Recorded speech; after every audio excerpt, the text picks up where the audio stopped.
Hi there, and welcome on the journey to transform culture. I'm Steve, and I'll be your guide. Well, folks, I hope you're having a fantastic day and an even better week. For this video, folks, we're going to talk a little bit about breakthrough. Breakthrough means learning from and not running from failure. You know, we can all peel our lives back and we can look at any element of life in general, and there is no life lived where an individual hasn't failed, right?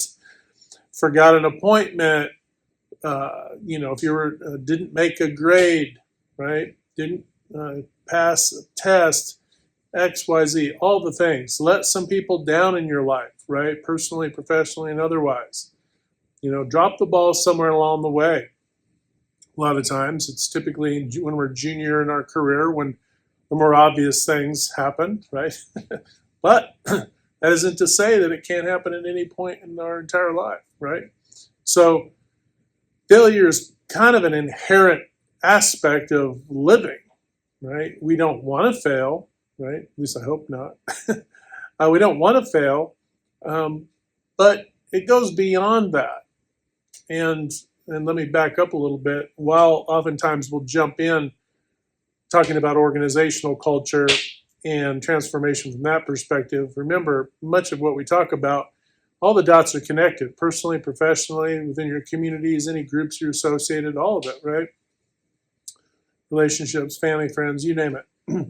It's all connected. So any nuggets and dots that connect for you that bring, productive and healthy growth and opportunity for you to benefit, hey, please apply it beneficially for you and others, right? Hopefully that's the point. Well, the thing about failure, though, is oftentimes you see people running from it, right? And, you can almost, if you watch any TV at all, almost every drama, every movie involves some element where a character has not owned the truth of a matter to another character. And because of that, the domino and the ripple effect of not owning that, basically that failure, right, creates a ripple effect. And if you think about it, that's what all failures do, right? Just like wins and successes do the same, right? So we obviously want to have more wins and successes than failures. But those failures ripple through, and they affect more than just, the individual who is failing in that moment. It can affect others, right? And similarly, this isn't just confined to individuals. This is also organizations, right? Organizations also fail. And if you think about it, no organization is 100% perfect at any one key performance indicator or any aspect. No organization is 0% turnover, right? On-time delivery, there are those who maybe hit 100%, but do they sustain that year to year over decades, right? Without using gimmicks. So if you go through it, the norm, just like with anyone's life, is that failure is an inherent part of that process. That we're not arguing, right? We're not arguing that failure occurs. But what we want to put emphasis on is that are we running from failure, right? All your opportunities, folks, lay in your failure, right? All your opportunity lay in your failure. If you see failure as an opportunity, then you can improve upon that, right? You improve upon what you're doing or what you create and the life that you're leading, right? This is individual as an individual, personally, professionally, all of it. If you're failing in a particular area, what do you need to do? Well, you need to do some data analysis, right? Just like an organization, hey, we need to figure out why. And we need to drill into the whys, right? We need to drill into the whys, 5 of them usually, to get to the root cause, right, of a particular failure. Okay, root cause. of a particular failure. It's no different. Now, we know this occurs in organizations or should be occurring, right? But oftentimes it's relegated to just the functional thing, the equipment we use, just the process and procedure we follow. Very rarely do we drill into the fact that, hey, we're not disciplined, right? Our team isn't disciplined. How many people are owning? How many people say, I just don't feel disciplined today, right? Nobody's going to own that. I mean, it would be amazing if somebody said, I just don't feel disciplined today. I need to really tighten myself down. I wasn't disciplined enough last month. I need to be more disciplined, right? No, usually there has to be so much failure that it's so bloody obvious that the leader has to say, folks, we're just not disciplined. We need to tighten it up, right? And usually people are like, yeah, that's yes, right? And they don't put up a fuss, especially when your KPIs and your performance is showing that, things aren't good. So, but most individuals aren't going to say, hey, I haven't really been that disciplined. But that's also where the opportunity is, folks. The opportunity comes from you understanding, and I'm just using, being undisciplined, right?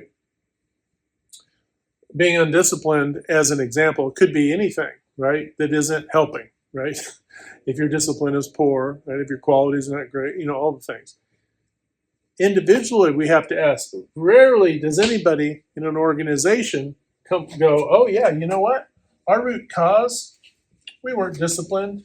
Good luck finding a site leader that says, and there are exceptions, I'm sure it has happened, okay?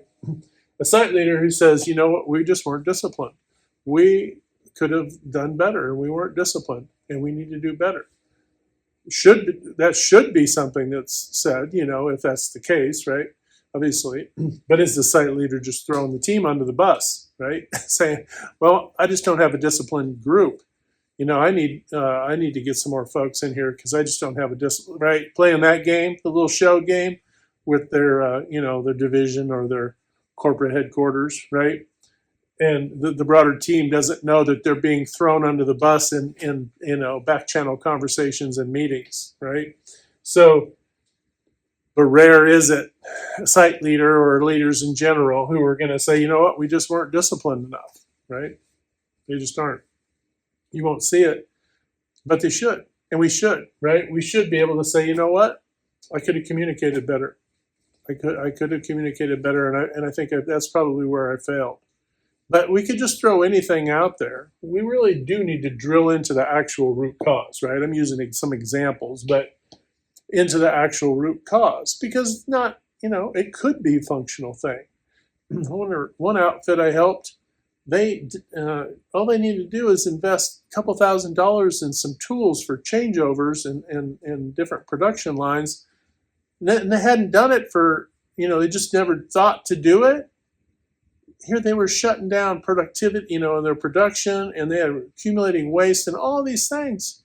All they had to do was spend $2,000. And the difference is probably hundreds of thousands and more, maybe $1 million a month, right? $2,000 in tools to make $1 million more a month.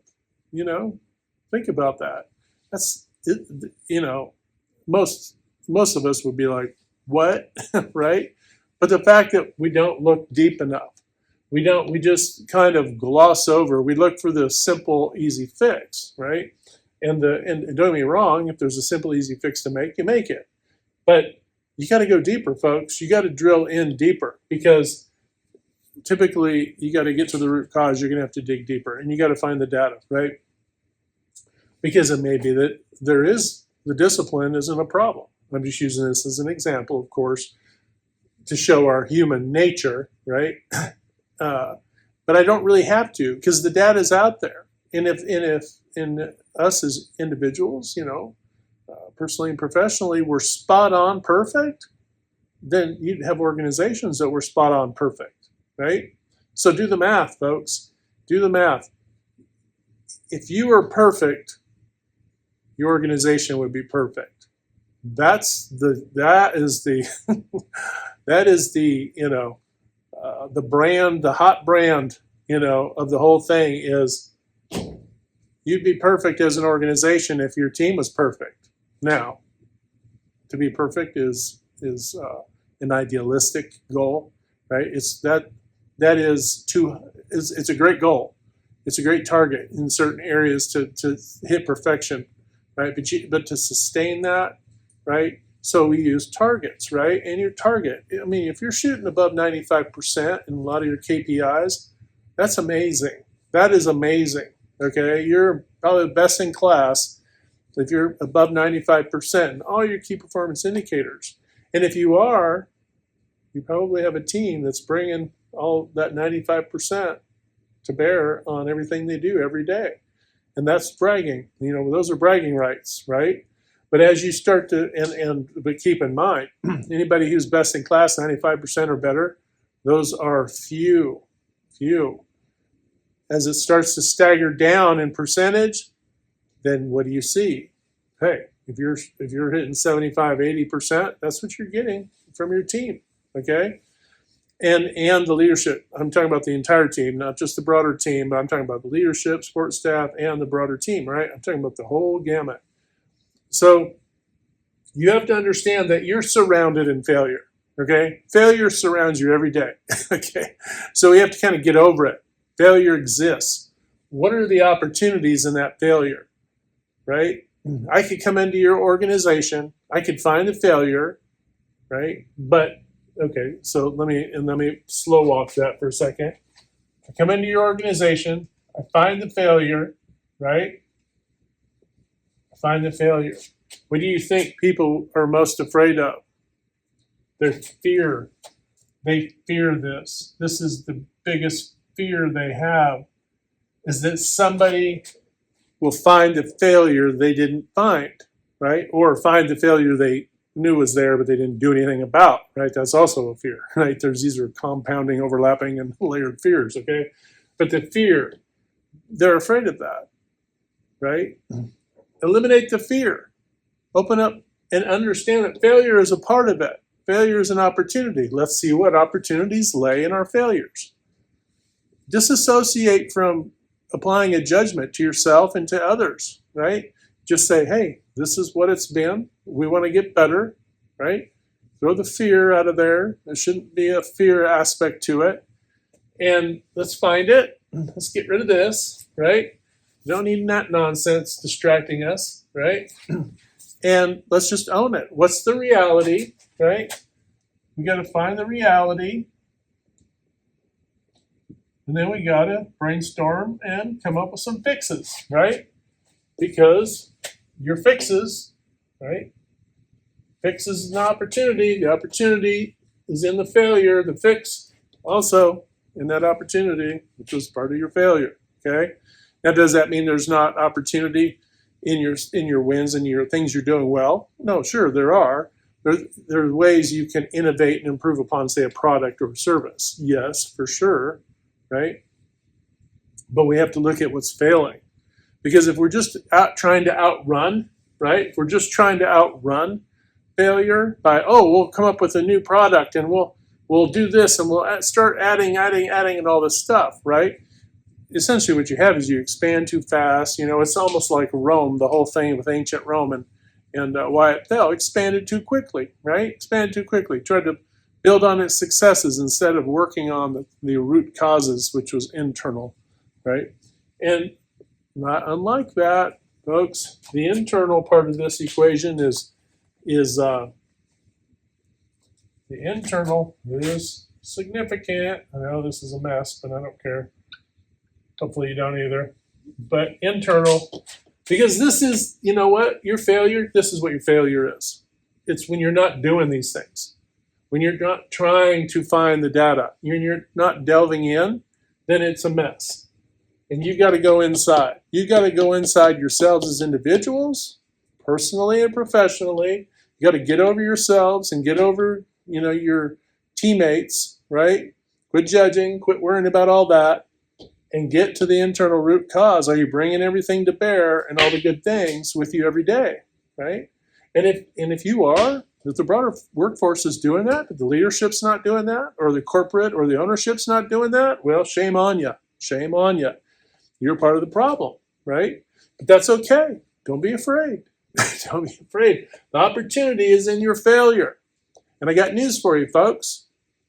Posted on your different videos and whatnot to show organizations from all the different sectors and how they perform percentage-wise. Look, folks, most are in the 70% range, okay? And if you're best in class, you're best in class, and you're tweaking this. This is a tweak for you. You're doing this already, right? So if somebody was going to ask me, okay, Steve, how much time should we devote to finding and fixing our failures? Well, I would say this is just experiment a little, because each of you are going to be different paradigms, different organizational sizes, the whole thing, right? You got a lot to deal with. And if you're overwhelmed, right, to be able to take on, you can't just stop working, right, necessarily, although you should, if there's a failure that you need to fix, right? You need to stop and make that fix. I would say, generally speaking, use the 80-20 rule, right?